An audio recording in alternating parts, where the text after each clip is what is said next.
Hey, this is Lara here with the Marchster on Icon of the Seas.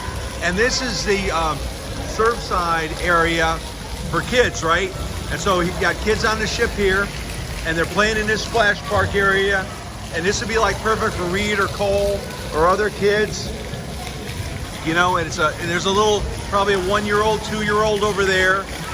And it's a great place, and you know, there's a lot of seating here for parents to sit and be on their phones. And look, there's their life jackets right there, so the parents can be happy and safe.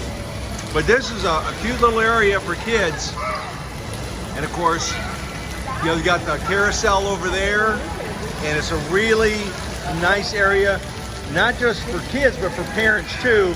So the parents can kind of keep an eye on their kids here on the Icon of the Seas.